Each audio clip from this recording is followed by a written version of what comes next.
I'm oral historian Mike Chappell. Today, June 11, 2009, I'm interviewing Dr. Bert O'Malley for the Endocrine Society at its annual meeting being held this year at the Walter E. Washington Convention Center in Washington, D.C.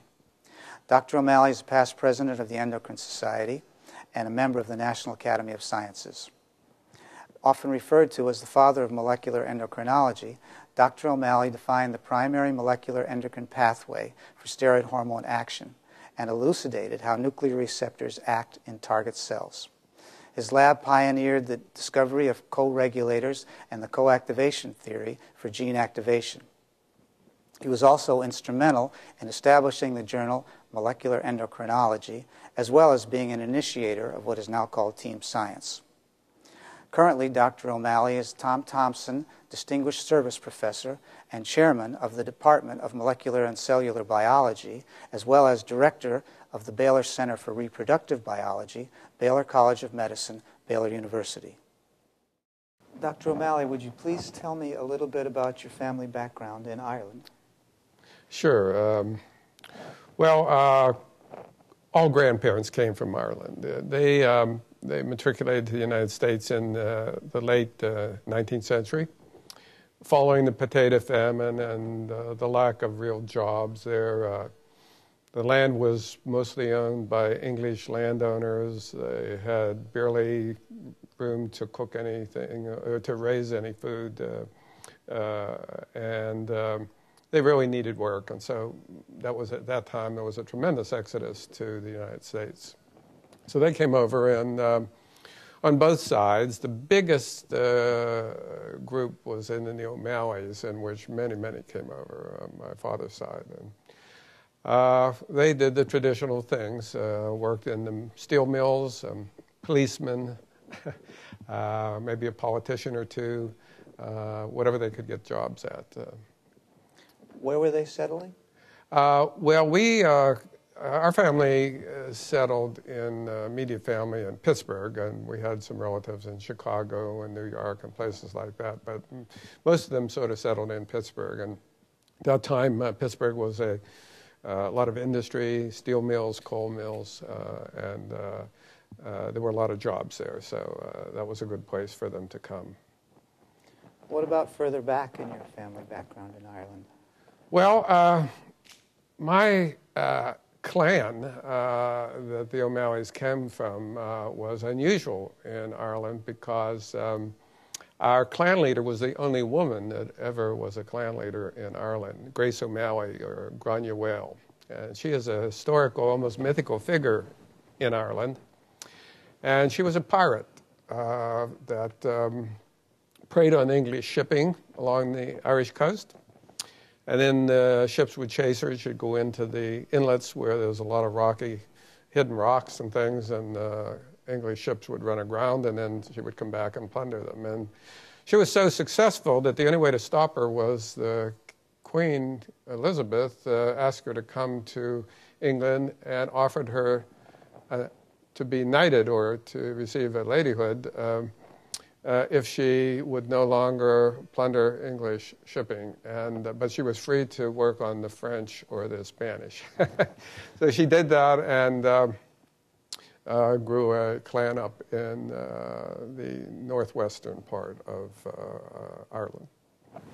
Did your family talk about the history all the way back to Grace O'Malley and also the... They do. They're the Irish are great storytellers, and so they have lots of myths and stories all the way back. And of course, most of the time when I was young, I remember them talking about the suppression of the English and the black and tans, how they used to beat them and jail them and take land off them. And it was a pretty bitter experience, but they were enjoying the new country, America, very much. What did your mother and father do for a living while you were growing up? Yeah, my parents, my father, both were from multi-child families. My mother went to high school but didn't complete it. And this was a period of time where very few people went to college. It was an industrial time, and really what you wanted to do was just have enough education to get a job, steel mills or railroads or things like that. My dad, who was a really smart man, could do complicated math in his mind and so forth, really never got a chance to go to high school. There were 6 kids in the family, actually 7. One died in youth. His mother died of cancer, and the father asked him to quit school and take care of the kids. He was the oldest, which he did, and worked. And they sent some of the other kids to college, but not him. And so he worked in sales for his whole life and was a car salesman. Sometimes having his own places, sometimes worked with dealerships like Oldsmobile or someplace. And that was his life, and he worked till he was 87. And what was it like growing up in Pittsburgh? Well, Pittsburgh was great. I mean, I had a great life. I had no brothers and sisters because my mother had rheumatic heart disease and after her pregnancy with me, she went into mild heart failure and gradually died of that in her early 50s. So she couldn't have any more kids. But where I grew up, there were just tons of kids all over the street. So as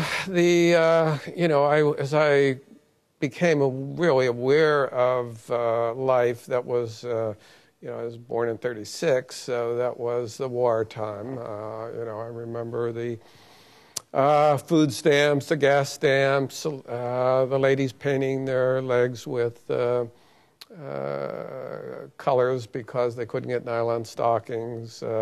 Remember that, when the victories over Germany and Japan, the celebrations, and the kids throwing toilet paper over the telephone wires and staying up late at night and running around the street yelling. But I wasn't old enough to really get into the war, and became a very avid reader of that period later in my life. Of the history? Yeah, history. I love history, especially the history of the United States or other countries, rulers, presidents. What kind of a student were you at Central Catholic High School? Well, I went Catholic school all the way. Parents Catholic neighborhoods, rather poor neighborhood. We didn't have any excess money. Went to grade school, Catholic school, learned to pay attention and behave myself in school, and then, but never really took school that seriously. It came easy to me. I did very well in school, but I didn't have to study much, or I was mainly interested in games and sports and playing, and played every sort of sport there was. And then as a member of one of the parishes, Catholic parishes, they nominated people to go to Central Catholic High School, and that's where I went. And now that experience really changed my life a lot because it made me get serious about education and really start to appreciate it and to think about what I was really going to do. I sort of had an idea I was going to be a doctor.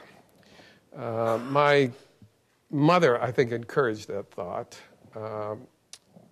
And my grandmother used to think I was going to be a scientist or a pharmacist because when I went over to her house to stay overnight or anything, she'd let me go in the kitchen and I would take everything in her cooking cabinet and put it in a pot and stir it and boil it and cook it and offer it to people to drink, which, of course, they weren't that dumb. I continued to thought, though, that I was going to be a doctor as I went into high school. I thought, I better be sure I get into medical school if I'm going to do that. And the Christian Brothers ran this school. They're great teachers, very strong disciplinarians. I played lots of sports at that time in high school. I played varsity football and track and cross country and, of course, many other minor sports too. but never thought I was going to do much in sport. I was good at everything, but I was great at nothing. So it was just enjoyment that I was in it for. Why did you choose to attend the University of Pittsburgh? Well, as I went on in high school, I started to realize, encourage myself to medicine. I think I realized I could be pretty good academically. And I definitely was going to go to college. And my mother was dead set on me going to college. My father encouraged it too, although mainly he didn't care exactly what I did as long as I was happy, he would always say. But my mother wanted me to go to medical school. I thought that was a good choice. I liked my family doctor, but knew nothing about really medicine in any detail. And I certainly knew nothing about science. I never thought about research at that time. I had some good teachers. In high school, I was interested in math and English, and they encouraged me to go on. I got scholarships to a number of schools. But I went to University of Pittsburgh because of, I guess, simple reasons. It was a very good school. It was local and relatively inexpensive, and I had a nice scholarship there. And my parents really didn't have the money to be sending me off. And I didn't feel like I should be spending their money if they scraped it together to go off to some fancy school. I thought I could do what I needed to at Pitt, and they had a good medical school. And so I even thought I might end up there at medical school. What was campus life like at the University of Pittsburgh? Well, that was the 50s, campus life. Fun. It was relatively conservative time. This was post-war, and the economy was expanding and a lot of growth. And we weren't yet in the Vietnam era. I think mainly I was faced with a lot of people that were serious about doing something with their life, good jobs, not just a job, not just in the steel mills like many people in Pittsburgh, but perhaps going to professional schools. My interests were, I had a ball in college. I fooled around a little too much. I could do the work well, and I decided I'm going to be absolutely certain I get into medical school and to a good school where I want to go. But after that, I wasn't driven to have a straight A average or graduate summa cum laude or anything like that. So I engaged myself in every kind of campus activity, I guess there was, but primarily in fraternity life and school politics. And I, of course, played every intramural sport, from track, badminton, wrestling, boxing. I did amateur boxing when I was young, too. That was probably my best sport, but I didn't like to hurt people. I had no killer instinct, so that was clear I wasn't going to make it in that sport. So I had lots of fun, lots of enjoyment of campus life, made many, many good friends, and I learned some things, too. But my eye was on this being maybe the last time I could really have a lot of fun, because I thought when I went to medical school I was going to really buckle down, and because I was now going to be doing what I was intent on doing for the rest of my life. Why did you choose the University of Pittsburgh Medical School? Yeah, that's well, that was because of it was almost the same reason. I got a scholarship. It was local and expensive, and it was a good school. At that time, it was growing. Was not so well known it is nationally. Now it's a top 10 U.S. medical school, but it was a growing medical school with a good reputation, and I could go there relatively inexpensively. And I thought that was the criteria I need. I did not need to go to. I looked at places like Harvard or other schools, but I didn't think that was going to make a difference in my career. I thought it was really going to have a lot to do with me rather than the school I went to. Now, did you get married at this time? Yes. Well, I had the great fortune to meet my wife in college. Now, the last thing I had in mind was to get married. My plan was after medical school only. Then I'd think about marriage and kids and things. I, of course, wanted a family. But I thought that would be a distraction at the time. And I never promised my mother, but my mother was very much against me getting married till I finished medical school, because she was deathly afraid I would do like all the kids she saw growing up, start having babies, then have to quit what you're doing in education and go into the steel mills or someplace to make good money to support the family. So I dated various girls, and I noticed a particularly attractive and talented young girl in our class, Sally Johnson. And of course, she was admired by many. She was the homecoming queen at our school. And she was in politics and things too. And as it happened in the politics, I sort of went in what, I don't know how many people did a triple like this, but I became president of my fraternity, president of Interfraternity Council, and president of the student body all at the same time.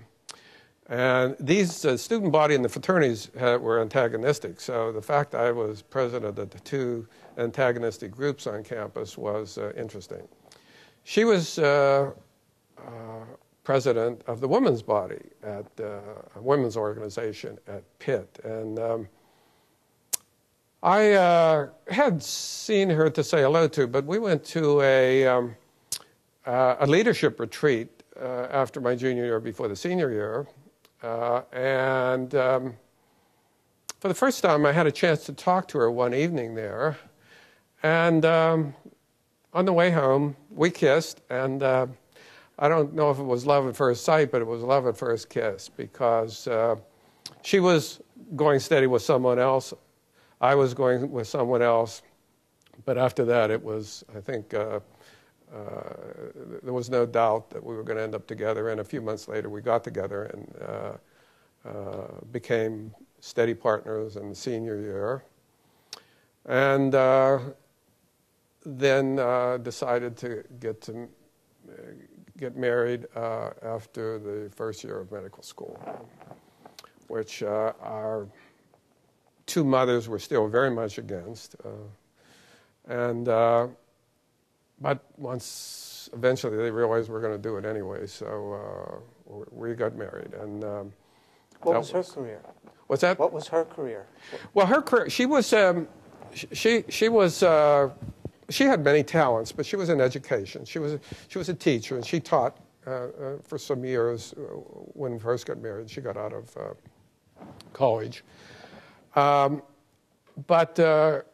she's a great musician, and she could have done anything she wanted to, but we had, starting, the year after we were married, 4 kids in 5 years. So eventually she quit and took care of the family. And so we got married after the first year of medical school. And at that time, I needed to work and go to medical school. I was doing fine in medical school, but it was sort of tough working all the extra time, plus, having a family and trying to jam that all in. And, but it was a great time. What work were you doing? Well, that was my first introduction to science. After my freshman year in medical school, I got the best grade in biochemistry, so I got offered a plum biochemistry lab job. Now, not plum in terms of any great salary, but they only hired 1 or 2 people, students to work. And I worked that summer, and then I worked continually for the rest of the time, part-time, always I went to school there. And I worked for a professor in biochemistry who worked on how steroid hormones are made by the adrenal gland. And it was a job. I did not do this with an idea I was going into science. When I went to medical school, I thought I might be a psychiatrist. And after I got to medical school, I found out what they do, and then I decided that's not for me, and I thought it'd be a GP or internist. No academics. Now, you're talking about psychiatry. What was the mode of psychiatry at that point? At that time, psychiatry was very much dominated, especially at our school, which had a big institute there, Freudian.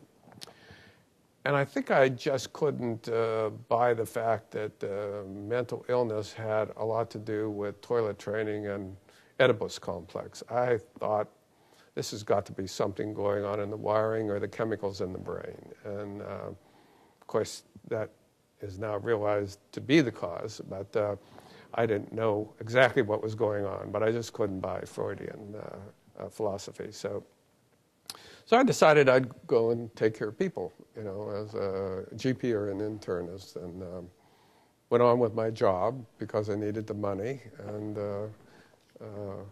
spent what free time I had studying and with the kids and my wife. Who was your mentor? Well, at Pitt, you know, before I went to medical school, I had never met a scientist to talk to. So I had nothing to do with science.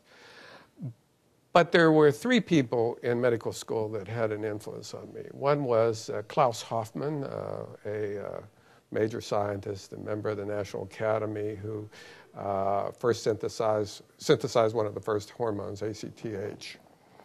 A professor of medicine, Jack Myers, who was one of the greatest clinicians of his time, I mean, widely known as that. Both of them very strong disciplinarians, very much perfectionists. I sort of was drawn to perfection. I didn't mind them jumping all over me for small imperfections. I sort of took it as a challenge, so I liked that. And so those two became lifelong friends for me. But then in my senior year, we had an elective. And I was thinking of endocrinology, especially. That seemed intellectual to me. A lot of measurements, a lot of tests, deduction of what's wrong, and sometimes you could treat the patients and cure them. It was I thought, a very interesting subdiscipline of medicine, and one that would expand a lot. And it looks like it might go into a lot of different areas too, have an impact on a lot of different areas of medicine. So I took an elective with Jim Field. He was head of endocrinology. He had been at NIH. He was a well-known scientist. And everything changed during that elective. Working in the lab was no longer a job. He now allowed me to think about the experiments and, in fact, design my own experiments and make a deduction on the data, the outcome. I wrote a paper during that time, and I really got hooked then on research. And at that time, I decided I was going into academic medicine. I was going to be a part-time physician, teacher, and I was going to do some research. What research did you do with Dr. Field? I worked on TSH, actually, the thyroid-stimulating hormone, how this stimulated the thyroid gland to make its hormone that it secretes, T3 and T4 hormone. And it was an area I never worked again in, but he basically was very important in teaching me the principles of science, you know, the hypothesis, the rigidity of experiments, controls, data, ethics. Why did you choose to do your internship at Duke? Well, Jack Myers had a lot to do with this. Now, I did well in medicine and got the medicine award, and so he took me a little bit under his wing after he found out I could withstand his pressures.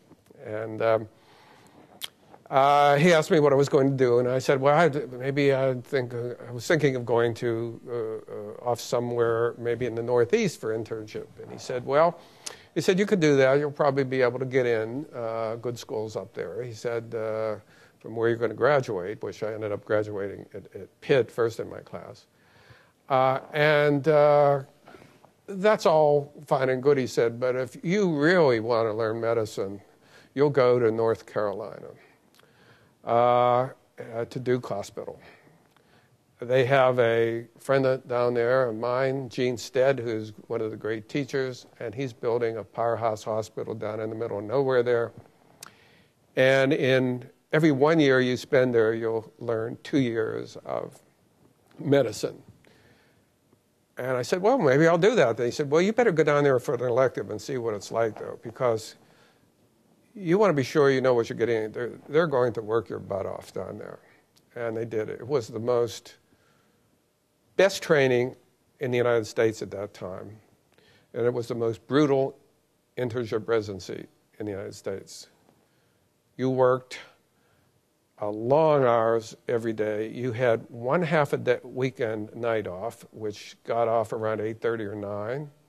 And you had 1/2 of weekend day starting at noon off. And you worked the rest of the time, and you were on call all night, and you did all the laboratory tests yourself, and you worked up many patients during the day. And you checked your ego at the door down there. He said, if any of you kids ever thought you're going to a Northeastern school, you better forget about that right now, because down here, you're just a doctor, and the important people are the patients and the nurses. I can always get a good intern and residency. They're coming out the wood. I can't find good nurses, so you better not have an ego, or you're not going to get along down here. Now, who's that's saying? That was Gene Stead. He was one of the great trainers, and of course trained many academic people down there. And that hospital, of course, grew into a top 5 U.S. medical school. And lots of people in my classes went on to academics and to careers in research and science. Let's see. Well, Dr. Stead, I guess there's a lot of things to ask about him, but Sure. What was he like as a scientist, say? He was, he appreciated science, but he was not a bench scientist. He was a clinician and a teacher extraordinary. And he commanded, different from Jack Myers, who would just chew the daylights out of you if you did anything wrong, or you missed a diagnosis, or you didn't do the test right, or you were derelict in any of your clinical duties. Gene Stead was very tall, about 6'4". He had these steel gray eyes that could pierce through you, and he'd just look at you. If you in morning report or you didn't do well with the patient, he'd just look at you and he'd say, son, this patient needs a doctor. Meaning, and it's not you. So he was intimidating in a different way down there. But I think he stimulated people to go into academics, to compete with the best in the field. Said you always want to be around the best and competing with the best. And in medicine, patients are first, not the doctors. And that's a good lesson I've never forgotten. And I think he went on to train numerous people and retired as one of the famous trainees, and took a little hospital in the country down there in Durham, North Carolina, a small town in the middle of nowhere, and built that medical center into what's now ranked about 3-4 in the United States. That's impressive. Did he have any social contact with his students? Well, down at Duke, yes. Well, of course, we were having kids, and by the time I got to Duke, we had 2 children, Sally and I, and then she had another one at Duke, and then I had one later when I went to NIH. And every minute I had off, I was with the family, but I was also working during the internship because I needed the money, and I was interested in getting more research training and accelerating things. So I would run down between patients and work in the lab. I worked for a hematologist there and published a couple papers down there during my internship residency. And then when I came home, I'd come home about 5:15 for about an hour, hour and a half. I would roughhouse with the kids and do anything they want, play with them constantly. My wife would have the dinner on the table. I'd give her a kiss, give the kids a kiss, and go back to the hospital again. And it was a very busy time, but she knew what stress I was under, and I certainly wasn't doing anything but working or giving some time to the family. And the memories of that time are great, and a lot of funny experiences. And I remember one time my wife had the kids in Pittsburgh for a visit while I was down there. I was talking to her on the phone. When I got off the phone, I went into the kitchen, and I was cooking some sausage that was on fire. So I did exactly what you're not supposed to do. I didn't throw water on it. That was one thing I didn't do. But I picked it up to throw it outside. And, of course, the flames went back on my hand and burned it bad. So I went in, and this was during my residency, and they taped us all into a huge, big bundle of gauze and tape. So I was working with one hand, and then I went to a resident party, and I was doing limbo, and I was off balance, and I fell back on the good hand, and I broke this hand. The thumb, and that went into a splint. So she was out of town, and I had no hands, and I was doing residency, and we wore these starched uniforms. We got our uniforms done, but they were starched, stiff as anything. That's about all we got. The pay down there was $37.50 a month if you were married, $25 a month if you were not when I went there. But you did get your laundry. But I couldn't get the buttons done. And I had to go into work, and I went next door, and the guy had left already. And so I had to get his wife to button up my pants and the front of my coat to go to work. But later that day, when I was teaching one of the interns how to do a spinal tap, he couldn't get in there. The patient was looking the other way, and the patient was screaming and yelling. I said, "Get out of the way." So I sat down. I actually did a spinal tap with no hands that time, so that was my greatest achievement in medicine. Now, Dr. Stead, did he interact with you outside the hospital? Did he interact with his students outside? He did a little, but not much. He or Myers were not drinking buddies with the staff. They had a yearly wine and cheese party, which I think they used to kid that he used the same block of cheese year after year and have some beer. But he was there for advice and if you need it. He was an on-site type of person. So these were not the people that I had personal relationships outside of the hospital or the training facility. Did you have any particular research goals in mind this time? Well, endocrinology. I was set on going to endocrinology. That was an advantage of going to Duke because they had a famous endocrinology there, Engel. And I was going to do internship residency and then do a fellowship in endocrinology with him. And during my internship year, middle of it, he died. He had a heart attack in the clinic and died. So at that point, I thought, well, I had been thinking about NIH too. I thought, I've got to go to NIH. And so I called Jim Field, who had been there. I said, can you write a letter for me? He said, oh, yeah, you have a good chance of getting in there. And I decided that I'd go into then from Duke to NIH. And that was my next big challenge, to get in, number one, there and to succeed there. Now, let's see, I guess, why was it such a challenge to get in, and why did you really want to get in? Well, if you wanted to do anything in academics, that was the place to go, of all places. See, the U.S. scientific effort really just blossomed in the 50s. And it came out of NIH, and NIH itself was strong. So the universities did not have as strong a research efforts already. They were just starting to get money from the federal government like they do now.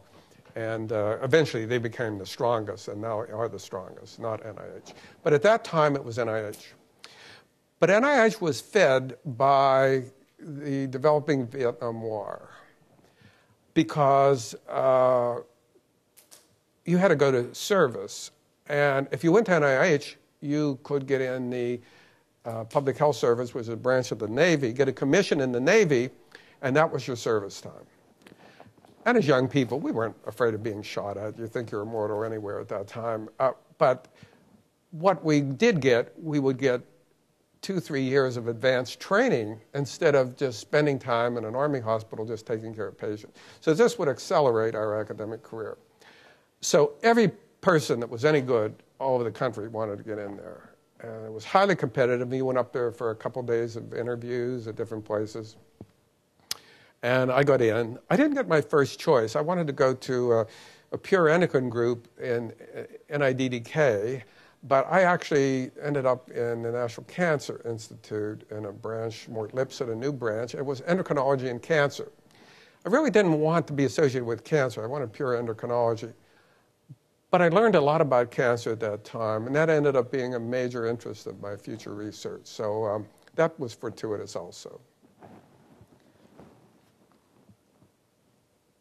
Now, let's see. How did you balance?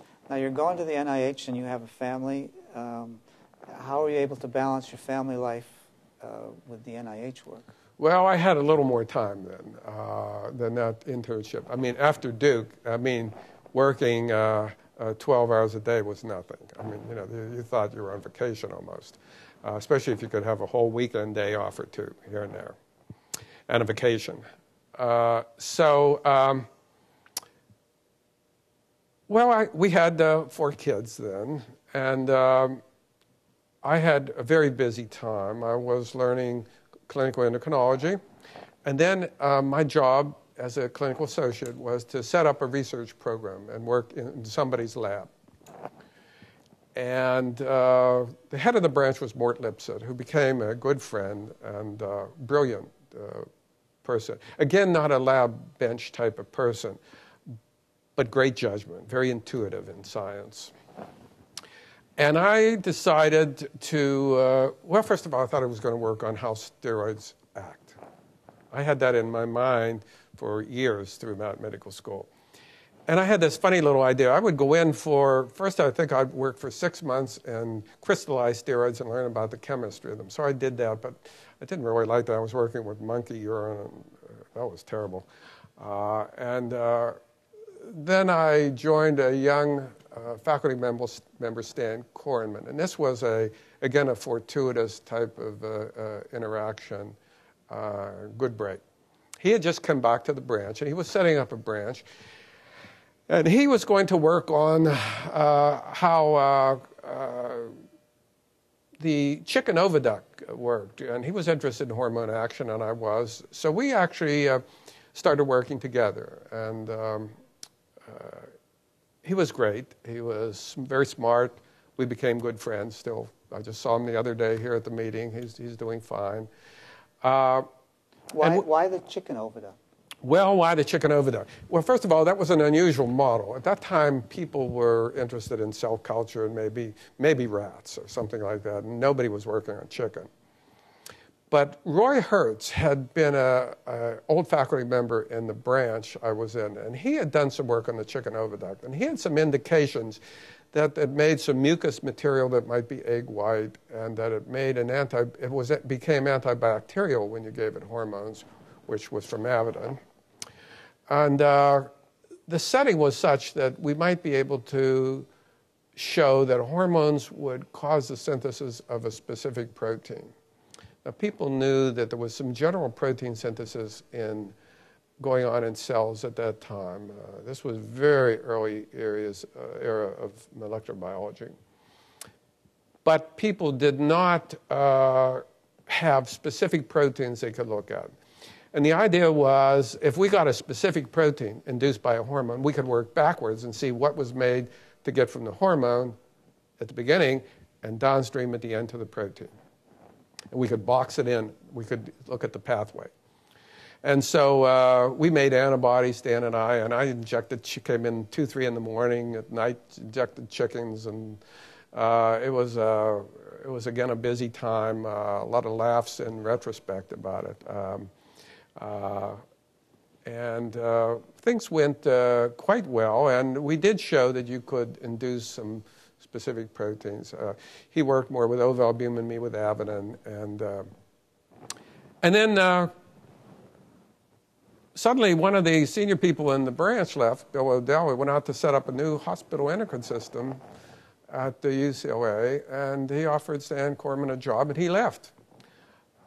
And so towards the end of my first year, he was going. We were just getting started and everything, and I didn't know what was going to happen then. Well, had you planned to? How long had you planned to stay there? Well, initially I thought a few years, and then go to. I planned to go to a university academic. I wanted to be around students, teaching, and patients, and various things like that. So you weren't ready to leave yet? No, I wasn't ready to leave yet. And we had gotten some interesting things now, and this started to catch the eye of a few people, including the branch chief, Mort Lipset. So when Stan left, he said, Bert, would you be interested in staying on a little bit? And things are going well. Do you want to just take over that lab? Now, I was just a first-year associate. That was sort of unprecedented. But it was by virtue of the fact that he was leaving, there was no one else, and we just had things all set up and started. And I said, sure, I do. So he gave me a little 220-square-foot lab, which also contained the branch dishwasher and the dishwashing lady and my desk. And we jammed a technician and a few postdocs and so forth in there, working on top of each other, almost in shifts. And the first job then was we showed the protein was made by the hormone. And the next thing is, could we show something occurred in the nucleus that involved RNA? Because I had the idea it was hormone, messenger RNA, protein. But there was no way to attack messenger RNA directly. So the first thing was to show that new kinds of RNA were made. Now, where did that idea come from? Well, I don't know. You could say it was from bacteria. Jacob and Monod got a Nobel Prize showing that it was messenger RNA in bacteria and everything. But at that time, that was far from the dominant theory. I mean, the major people thought all sorts of things. The hormones acted on the membrane transport that they worked on. If there was messenger RNA, translation of messenger RNA, or somehow degradation of molecules, protein or messenger RNAs in cells. And it just was not at all certain that they would go in there somehow to the DNA and turn on a gene. But for some reason, I became wed to that hypothesis, and I was going to follow it out to see if it was right or not, and so I did. And what research did you do? How did you go about following that? Well, I wanted to demonstrate that a hormone changed, first qualitatively, the types of RNA made in the nucleus. Because RNA comes from DNA, so if you made different kinds of RNAs, then it must mean that the hormone was turning on the transcription of different DNA sequences to make these different RNAs. Now, it didn't prove messenger RNA. It just showed that the hormone's acting in the nucleus. And I had to do that first to limit my thinking to the nucleus. And we set up new types of hybridization and so forth. I had to go learn off a microbiologist at NIH, and we did hybridization and nearest neighbor analysis, which I think nobody in the endocrine field knew what the heck we were doing. But that started to catch people's eye, and I did show that new RNAs were made, and that convinced me that the next thing would be to find the messenger RNA. I'd like to ask you a little bit now about your role in designing center grants and team science. Yes.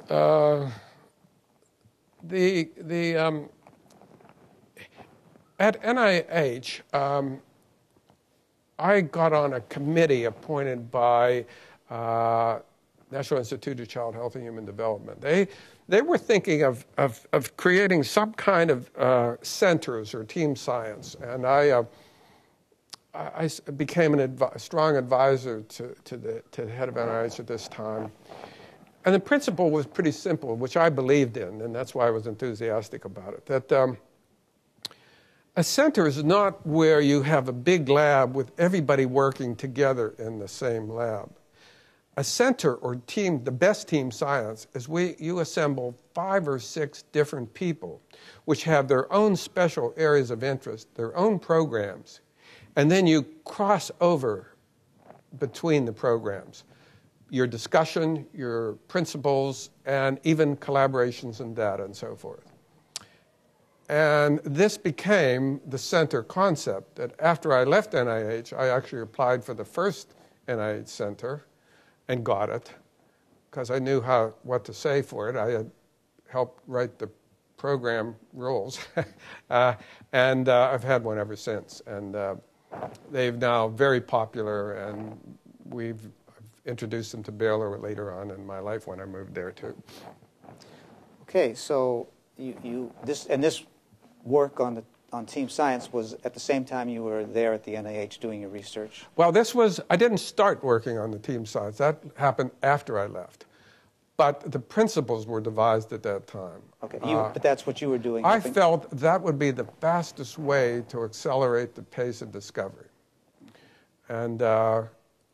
And then I started to think a little bit about leaving NIH, but I was pretty happy there. I was in no hurry to leave. And I looked at Pittsburgh, where I came from. They offered me a job at Duke. But, you know, I just thought maybe this wasn't time. And one endocrine meeting I attended, and I gave a paper there, and I was in the men's room, and I met famous endocrinologist from Vanderbilt, Grant Little. And he said, "You're Bert O'Malley." I said, "Yes, I know you, Dr. Little. How are you doing?" And he said, "Can I talk to you a minute?" So I went out with him. He said, first words he said to me, he says, "I want you to come to Vanderbilt." I said, "Well, I'm pretty happy at NIH, and I'm not thinking of moving. I already looked at some places." And he said, "Well, they're not Vanderbilt. I want you to come to Vanderbilt." I said, "Why do you want me to come to Vanderbilt?" He said, "Well, I think you're going to do something famous. I've been watching your papers and reading some of them, and I want you to do it at Vanderbilt because you'll make us more famous if you do it there." And he said, "At least come look at the job." So I did. I came down, and I visited a couple times, and you know, second time I left, he said, "Well, you know, when are you going to get back to me?" And I said, "Oh, well, I'll call you in 4 or 5 months." He said, No. He said, "We've got to accelerate this." I said, "Well, you know, I'm just not quite ready to move yet. I've got a lot of things going on." And he said, "Well, you can do them down here. What do you need?" And I told him, "Well, I need to be able to hire some people and put the center concept into play. And I needed some stability." And he said, "Okay, let me work on it." And he called back soon, and he said, we were talking about an assistant professorship, maybe an associate professorship as a first job, which associate professorship would have been quite good. He called, and he offered me a professorship and an endowed chair to come down, and money to start up a major program coming from the Ford Foundation with appointments in medicine, OBGYN, and biochemistry, and some positions to hire some people in to form this team science center. So I was head of a center there. I couldn't turn that down, so I went and told Mort. He was disappointed, but he said, "This one you better take," he said. So I left and went down there, and that was the next chapter, and it was quite a ride. Now, let's see, you were Lucius Birch professor there?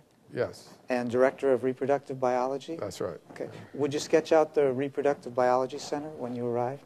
Yes. I had an interest in general interest in reproduction. I wasn't a traditional reproductive biologist, but I was working with female hormones, estrogen and progesterone. So that was close enough. And reproductive tissues, the uterus, oviduct, and some breast, some tissues like that.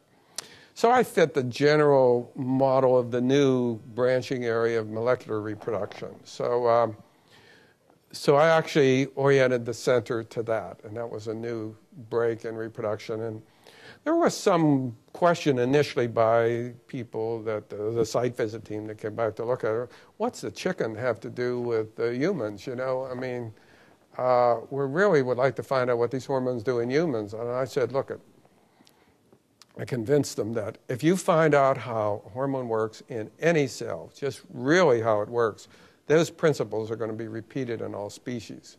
We just can't do it in humans, but I can do it in the chicken. So I got the grant, and I got additional grants, and we found out we could raise quite a bit of money down there. And we hired people. Tony Means, who came with me just as I left NIH, came down with me and helped me build the center down there, and he was a well, not a lifelong partner, but a partner there and through early Baylor. And some other bright young people, Bill Schrader and Jeff Rosen, and a young chromatin biologist, Tom Spelsberg, and receptor person, Dave Toff, out of Gorski's lab, came down. And they all had their own labs and so forth. But we had a tremendous interaction. And things started growing, and papers started flowing. And I set out to find the messenger RNA.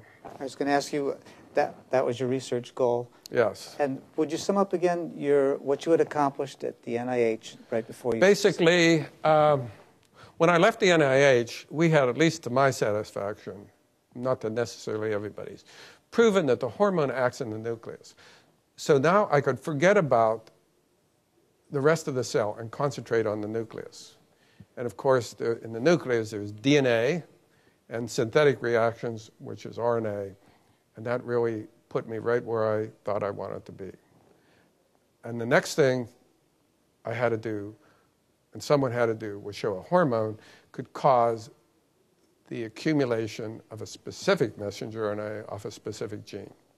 And how did you go about doing that?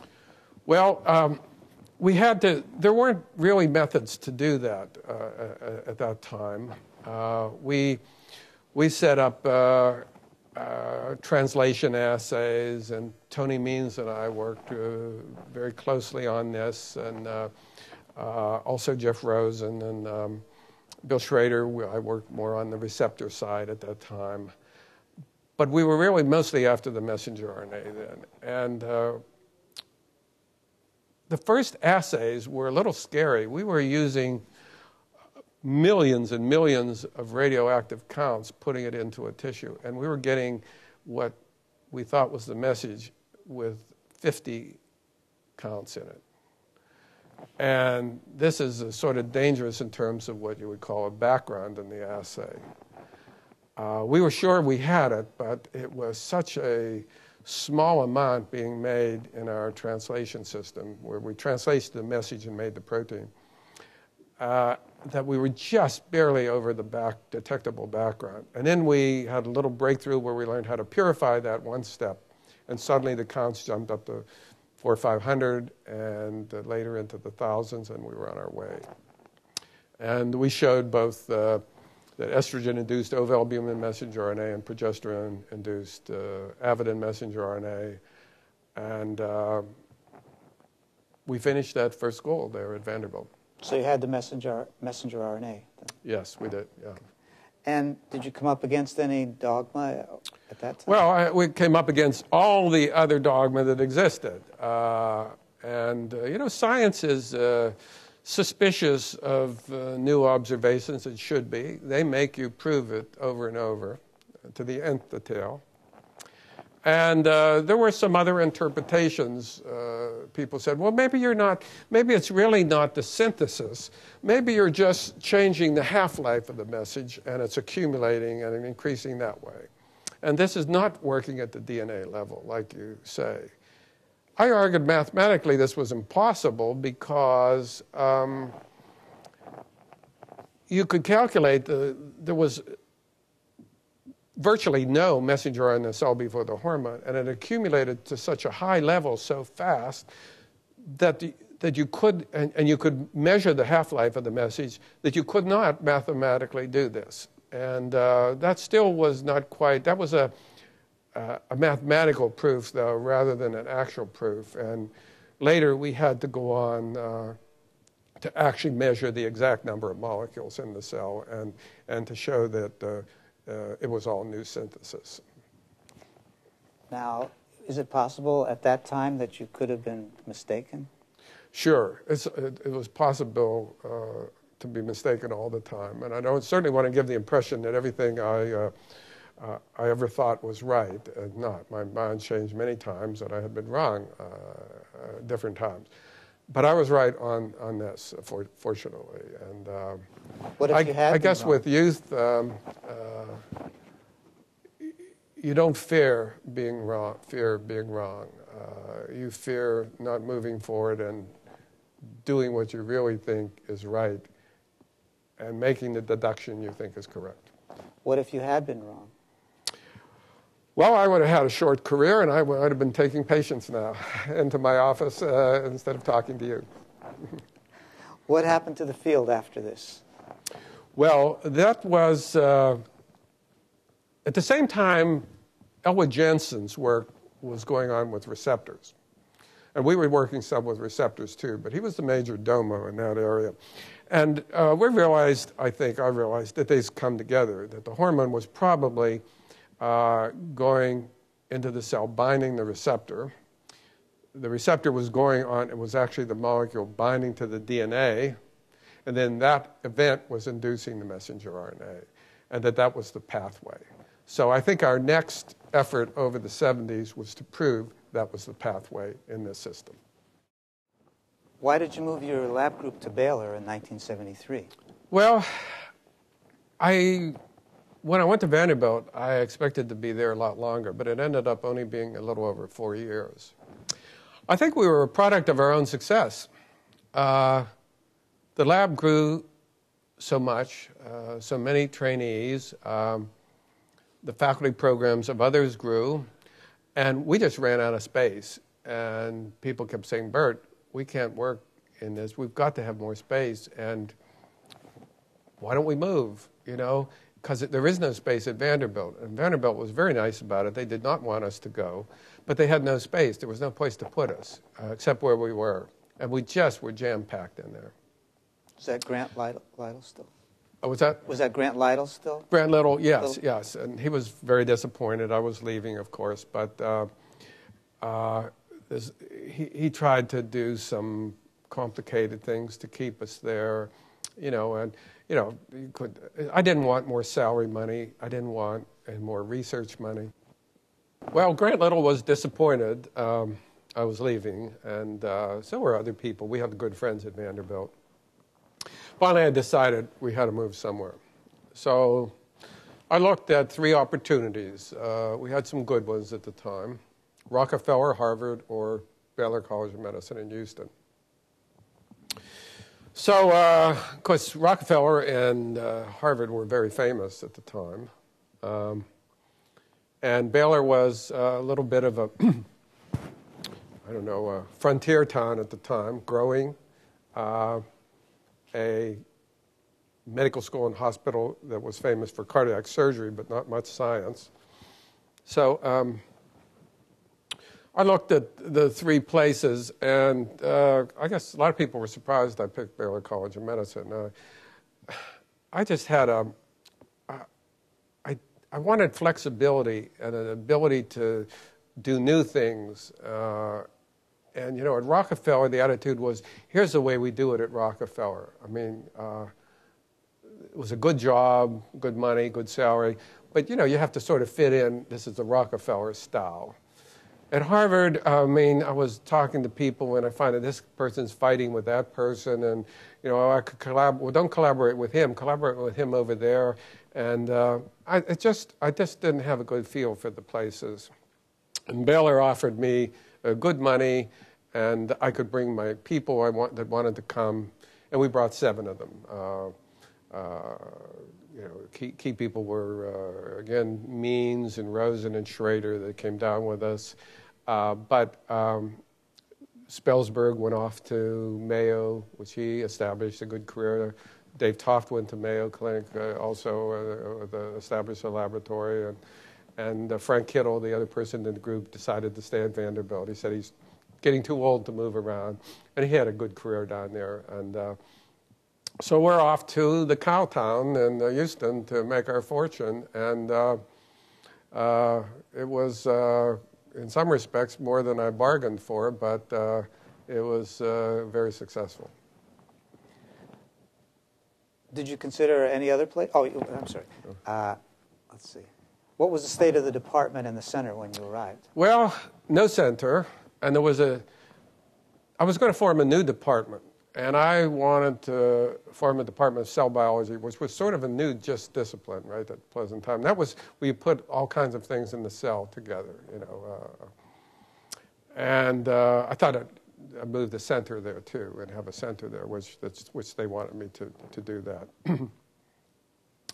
Well, I got there, and there was 2 full-time faculty and 2 part-time faculty. And one of the faculty had 1 grant. So the 2 people that were there, actually, I kept. I got rid of one and had to rehire them when I found out they were a teacher extraordinaire that I needed. And the 2 part-time people, one was a priest and one was a nun. And of course, that wasn't going to fit in with we needed high-level research people. So I guess I had to fire them, but in a nice way, relieve them, get them to move on. And I remember going home that night and said, Sally, I just got rid of a priest and a nun. I might be going to hell, This is not the way to start out. Good Catholic boy. But then we started hiring people, and the new people started up their labs, and it grew and grew. And today, the department is the #1 basic science-funded department in the United States with over $30 million of research and 240-some line-item projects and 75 students and 33 faculty, and it's very successful.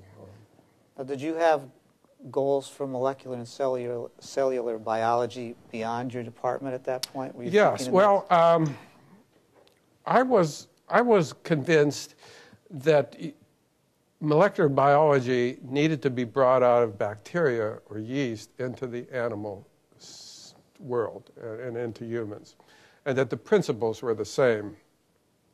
And so that was the guiding principle for our department. So we really became a molecular biology department, a molecular and cell biology department, which is the name of it now, but oriented to also physiology and disease. And this was a sort of a successful undertaking. It caught a wave of new growth, and we became very well funded through those routes. The early times, I took a hit in my research for a 4 or 5 year period, I think. We continued. I mean, we were successful in publishing paper, but I wasn't sort of happy because I had to spend an awful lot of time recruiting faculty and wining and dining them and establishing programs and doing administrative things, which weren't my #1 priority, but that I took responsibility for and I had to do. But the Baylor people were quite supportive, and those things got done, and I've got my mind back to my next goals in science. And what was your next goal at that point? Well, we had established the major steps in the pathway now by the time I left Vanderbilt. So we had 3 jobs in the 80s.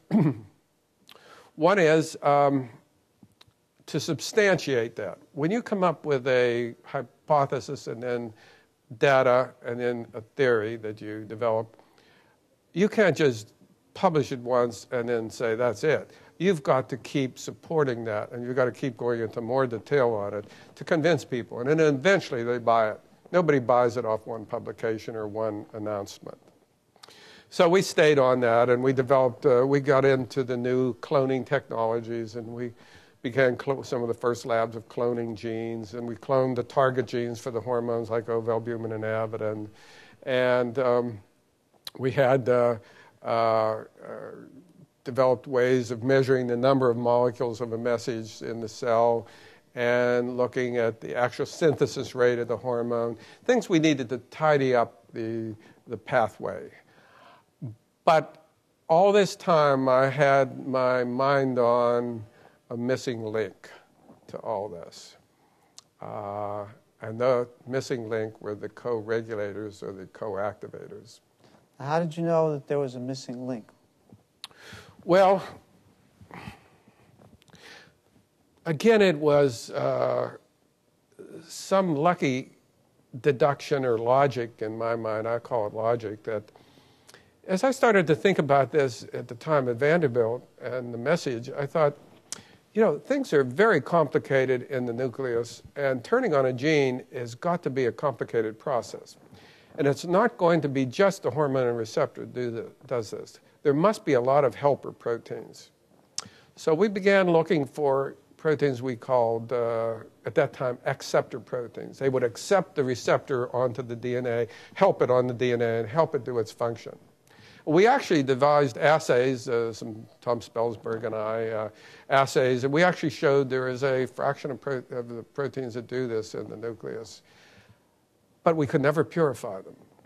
We put them on gels and purification schema, and there were peaks all over the place, and it looked like it was aggregating or breaking down, or I was looking for one or two of these proteins I thought existed that would accept a receptor and help it work in there. I had no idea the complication. But anyway, we couldn't purify them, so I dropped it.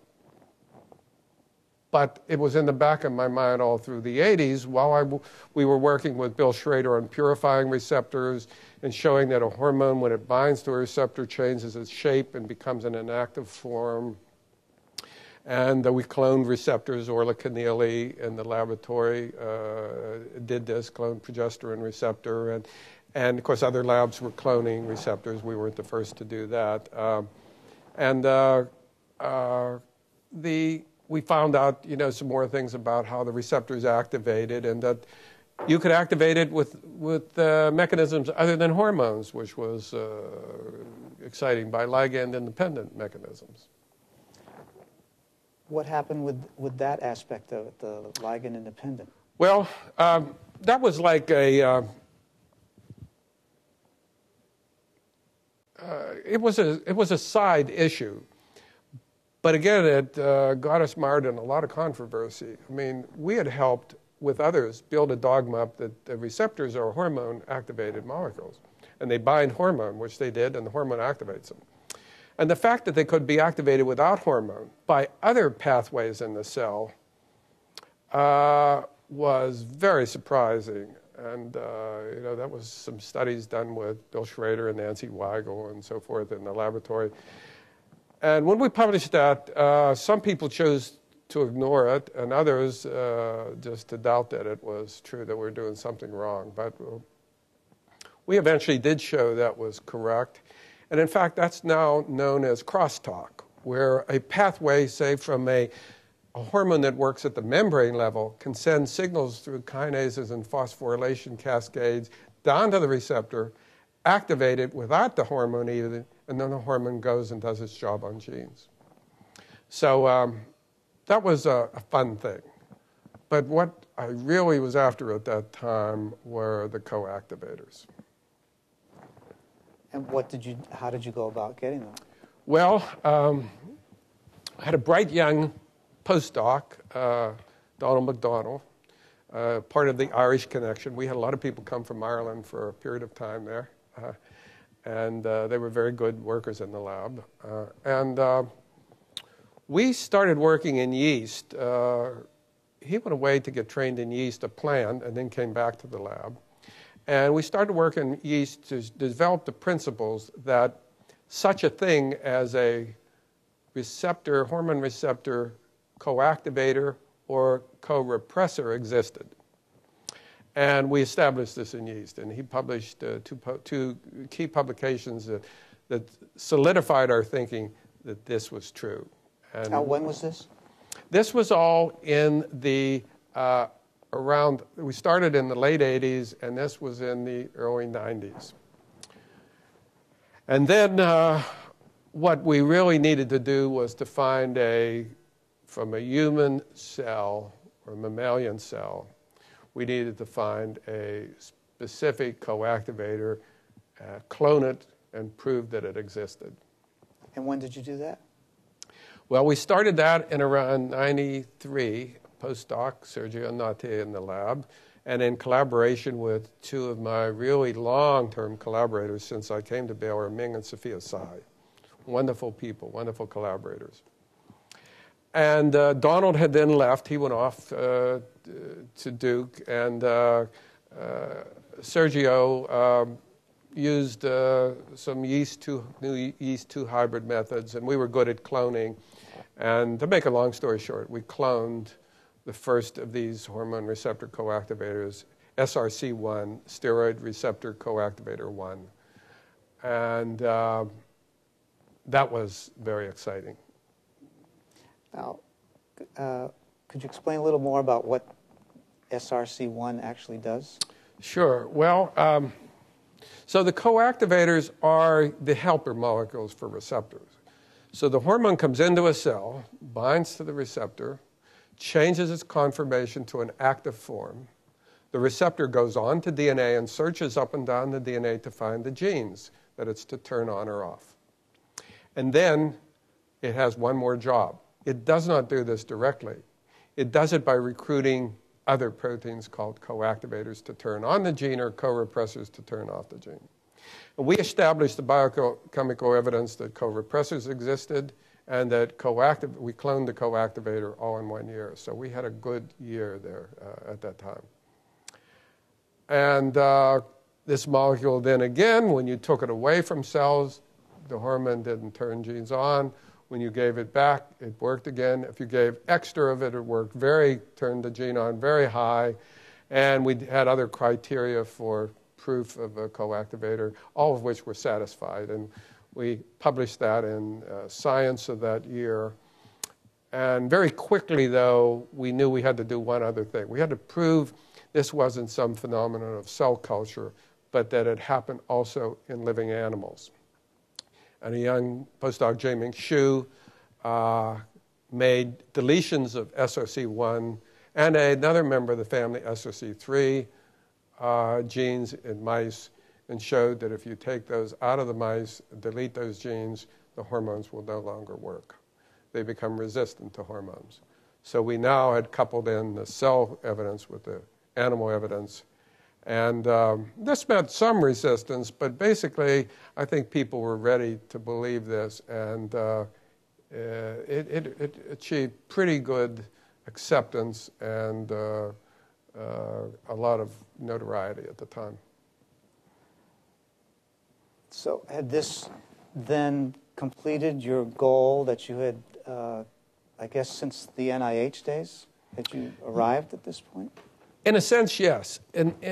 In essence, we had assembled the pieces of the pathway, starting with a hormone and ending up with a function.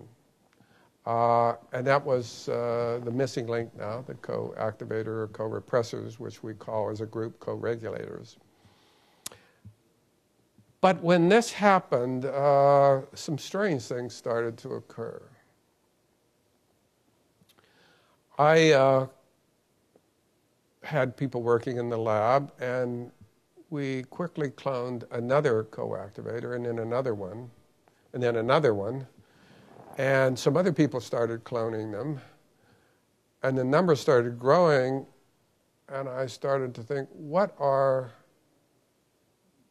all these molecules doing? What is this about? There's something more than just a protein that helps this receptor. There must be a lot of these, and they must be doing a lot of things we don't understand. So we devised the concept then that, in fact, the coactivators don't just help you turn the gene on, But they do everything in the nucleus that has to do with transcription. They come in and they remodel the chromatin, move the nucleosomes, they cause initiation of transcription, they move polymerase along the gene, they regulate the splicing of RNAs at the gene, and even there's a group of them come in at the end, which was a big surprise. We found this early. Some coactivators come in, and their job is to destroy all the other coactivators in the receptor. And this seemed counterintuitive to our thinking at first glance, but then I realized it's beautiful. It's the fail-safe way to turn a gene off. The natural state of the genome is off. If you send active molecules into the gene to turn it on, you don't want to let those hang around in there when they're not needed. And the best way to stop the process is destroy them, not recycle them somehow. And if you want the gene on, you send more new molecules into the gene. As the soldiers go into battle to die at the nucleus. And that was a lot of fun. And we went on and showed it. They were involved in these steps. And that's greatly expanded the role of coactivators. But it also, now, a little light went on in my head and said, that's why we couldn't purify the coactivator, because there are many of these. In fact, now there's over 350 of them known. Probably end up with 500. So all those little peaks and all those little things we were looking at on the columns, they were all coactivators, and we just couldn't believe that there was more than one or two or three of these. So then one day I was thinking about all this, and I thought, you know, there's more to this than just transcription. These molecules may be the molecules that really have created the mammalian and human species.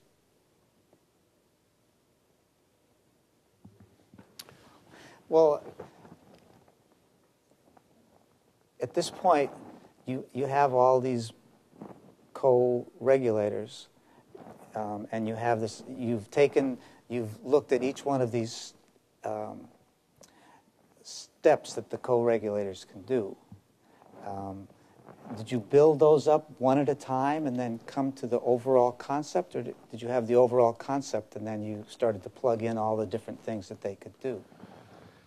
I started to think about, I guess there were some basic things.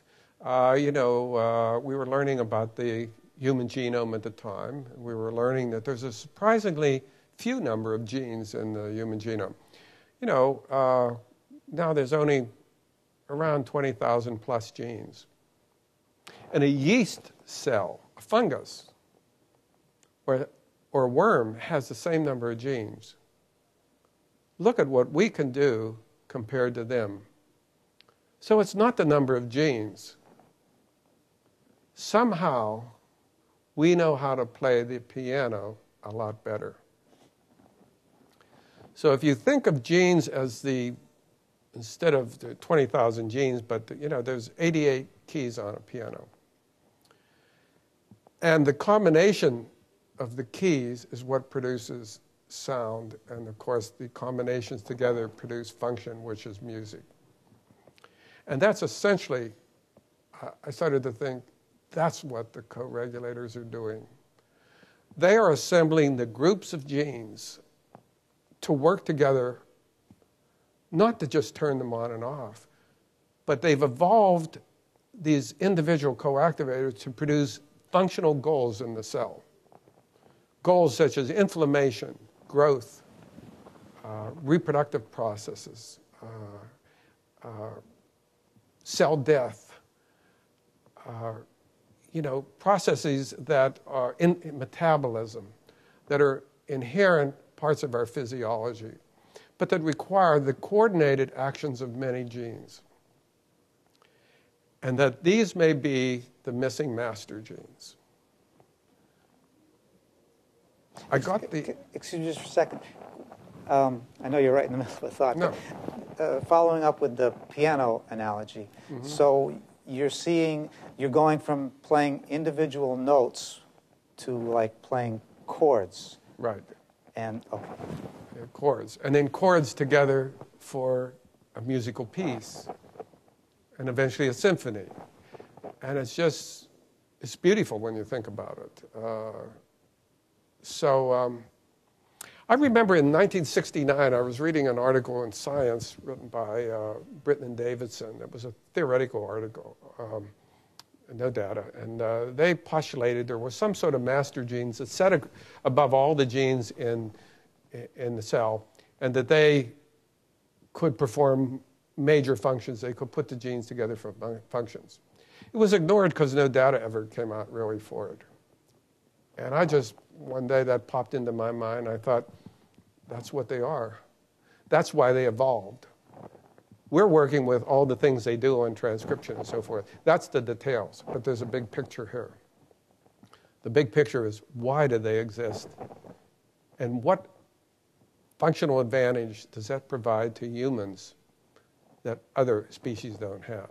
Because the worms don't have the coactivators, and the bacteria don't have the coactivators, and the yeast don't have the coactivators, or just a couple. It's a product of the animal cell.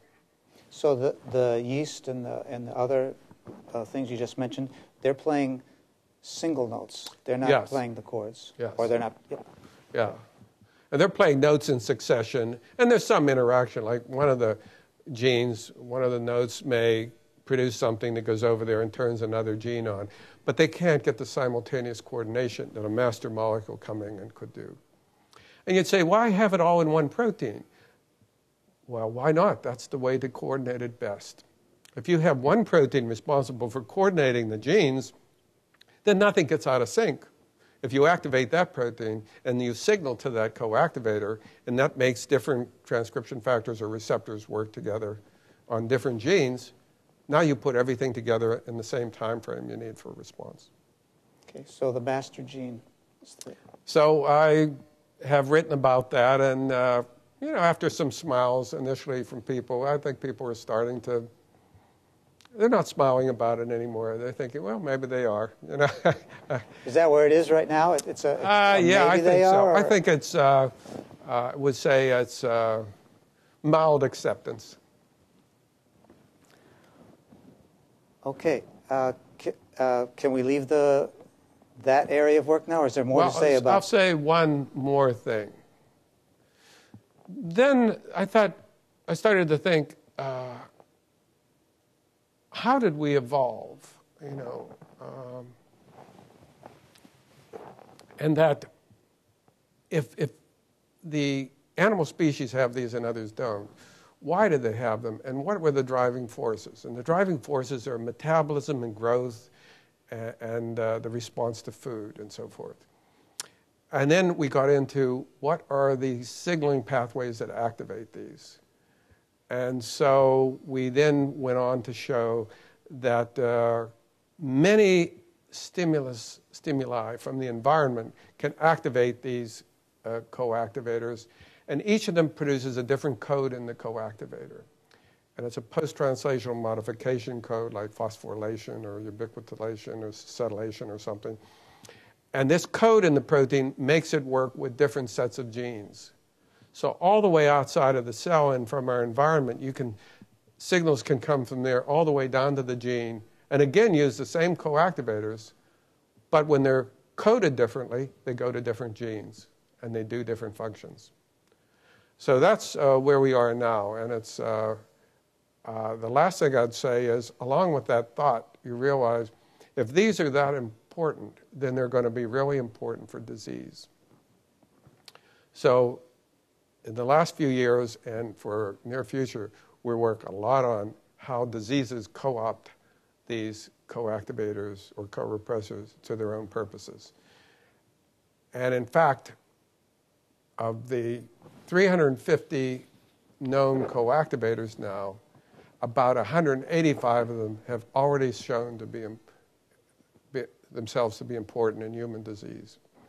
And so they have great relevance to pathology, especially cancer. I was going to ask you, what diseases are you? Yeah, well, it's genetic diseases, reproductive diseases, metabolic diseases, and cancer big time. For instance, SOC3, a coactivator we've worked a lot with, is overproduced in over 2/3 of human breast cancers. Now, why does a breast cancer go after that gene to make more of that product? Well, because it's a master growth coactivator. So if you make a lot of it, it now goes and does its job on growth. It puts together all the growth responses in a cell to grow rapidly. And that's what the cancer cell wants to do. So the cancer cell has two ways to evolve. Go after every single little one of these genes and mutate them and take them under its control, or go for the biggie. Go for the master gene and overproduce that, and now suddenly you've got a growth advantage. Now, what are you looking at that could turn that co-regulator on? Well, there are signals for growth will turn it on. And what we want to do, if we take the cancer, for instance, since the cancer cell is dependent on this, if we can find a way to block the activation of the coactivator that the cancer cell is using, we can stop the cancer from growing. And in fact, it becomes so dependent on it, if we shut down that coactivator, the cancer cell kills itself. Wow. So it will be a future drug development target for us in the laboratory. Okay. Could you talk a little bit now about your philosophy of mentoring? Well, yes. Often people say, Bert, I know why you're so turned on in your career. You have this passion for science and discovery, and that's true. But there's one equal thing. It's the young people, the trainees in the laboratory. They keep you alive, and they, of course, do the work. And it is great fun working with them and training them. And I've trained over 250 of them. They're all over the world in successful positions of professorships or heads of companies or CEOs or NIH directors or directorships or positions abroad. So that's been a great part of it. And people often ask what's, I guess, my philosophy for training. And I always say there's 5 things for success in science, and these same 5 things are required for success in life. I mean, special success. One is IQ. But the IQ is overblown. You can't IQ your way to success. All you have to be at a certain level, and after that, other things make the difference. And when you get into a graduate school training or something, you've already met the IQ level. So you got the intelligence. The next, a big separator, is industry or hard work. You've got to work hard and for a long enough period to school yourself in the discipline you're going to be an expert in.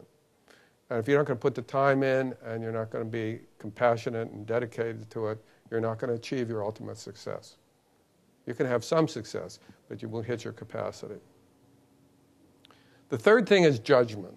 Judgment is the most elusive of the 5 things. Many people don't even, when I say that to a trainer, they don't say, what do you mean by judgment? Well, judgment is knowing what to do and when, what to say and when, how to interpret data, what direction to go on, what's a logical hypothesis, what's illogical, and how far do you go on something before you stop? And you can't stop before you might just get the breakthrough. Or, so it's judgment calls. But of course, judgment is important for success in life too. People with poor judgment don't do well, and you see that all the time. Fourth is a strong code of ethics. In science, that's absolutely sine qua non of science. You must have a strong code of ethics, and data must be exact and precise and direct and reliable and repeatable. And I think that carries on to your personal life too, because you can succeed, I think, to a limited degree without a code of ethics, but the human conscience weighs heavily, and you're not going to be happy. And the fifth thing is, you have a number of terms for it. Opportunism, thinking out of the box. Be ready for the unexpected and see opportunities in the unexpected. See opportunities and negatives. If something doesn't work that you expected, and you get immediately depressed, oh, I thought that was the way that worked, and it doesn't work, you repeat it. If you get the same data, then it's telling you something you never knew before, that it's not the way you thought. You better change your thinking, and that may be the breakthrough. And that's, of course, how many things have been invented, or many successes in life, of people doing that in all phases of life, of opportunities, thinking out of the box. You know, those are the kind of, like Art Fry at 3M's. The guy next to him's making glue, super glue. He has a failed experiment, and the glue's terrible, doesn't hold anything. He's about to toss it. Art Fry says, give me some of that. And he puts it on the back of little pieces of paper and makes Post-its. And Post-its are still being sold all over the world for millions of dollars. You put them on, and you can take them off, and they don't destroy anything. So that's opportunism. That's out-of-the-box thinking. Now, how do you present this to your students? Do you do it by example, or do you actually teach them? Well, I think you establish a relationship with them, number one. And the best way to teach anything is by example, yes. I mean, if I tell you something, this is a way to do it, or this is a way to live, and then I live opposite, you're not going to pay that much attention to it. So the best teaching is to model. But also, you've got to communicate your philosophy. And you'll find the good students want to know. They want to learn about judgment. They want to learn of, why do you think that way? And they wanted to know, back in 20 years ago, why did you think this? Why did you do that? And they're refining their own judgment through those kind of experiences. What is NERSA? NERSA. Okay, NERSA is a nuclear receptor signaling atlas. It's an NIH consortium. So a little while back, NIH was thinking of, they've got this expanding field of nuclear receptors. And one of the people at NIH, Ron Margolis and Phil Smith, talked to me about the possibility of forming a countrywide consortium of labs that work together to provide data that couldn't be done in individual labs, make it available to the public, and to advance the whole field. So this is an addition to our own laboratory stuff we do. And I talked to Ron Evans, who is another leader in the nuclear receptor area. And together we are co-PIs on NERSA. And there's 7 or 8 schools involved in there now. And it's supported primarily by NIDDK, but has had money come in from a number of other institutes too. And when did this get started? We're in our 7th year now, and it's quite successful. Yes, very successful. And it took a while to get started. It was started from scratch, but it's really now fulfilling its purpose. And we don't get money out of it. In fact, it's a lot of extra work. But Ron and I are both people that feel we got a lot out of the field and we can give something back. And so we put effort into that. What were your most compelling issues when you were involved? What were the most compelling issues you were involved with as president of the Endocrine Society? Oh, that was a fun time too. That was in the mid-'80s. I guess if I'm right, 85. I could be off a year. Well, you know, when I first went to the Endocrine Society, I think there was about 400 and some people in it. There's 14,000 now. Well, in the 80s, it was still relatively small. And so when I was elected, there was one administrative assistant, Nettie Carpin, and she had one assistant. And the president had a lot of authority and could move the society one way or another. Now it's a very large bureaucracy. It's successful. I'm not criticizing it, but it's just a different horse now. So when I became president, each president wants to do something. And my idea was to move endocrinology away totally from the principle that this is a society for endocrinology itself as the traditionalist describes it. That is, an organ makes a hormone, it goes in the bloodstream and acts somewhere else in the body. And that hormones could be made in cells and act on nearby cells in the same tissue, or even could come back in the same cell and act. which we'd call paracrine and autocrine. And that all kinds of factors being produced by cells were really hormones. And there wasn't like a couple hundred hormones. There were thousands of hormones. And the field of endocrinology was giant compared to what people were thinking. And that's gradually, I wrote some articles at the time on that, and that principle has gradually grown now, and people don't now realize that. And the other thing was to introduce and champion an area that was developing with our work of molecular endocrinology. I wanted the Endocrine Society to capture that field, not let it be captured independently by another group or standalone. And there was a number of ways to encourage us by the program, making special things in the program, actually considering it a subdiscipline of endocrinology.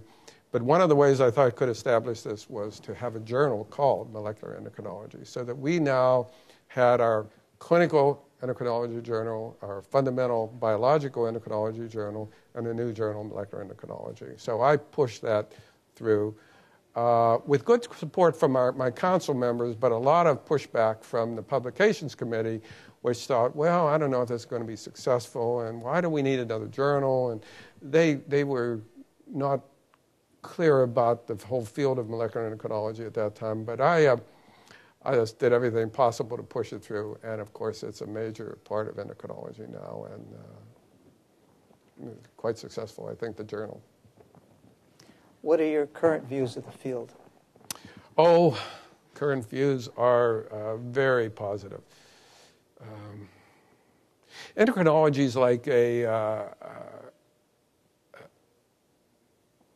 body of water that seeps into all the cracks in the hillside and fills every crevice and impacts everything.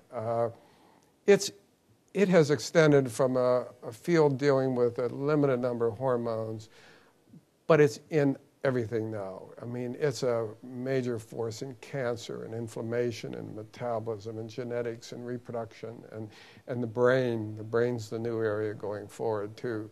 So these are the outgrowths of endocrinology. So it's really metastasizes into everything. It's a fundamental discipline. I mean, if you work with the heart, that's the heart, okay? You could be cardiovascular and work with the blood vessels too.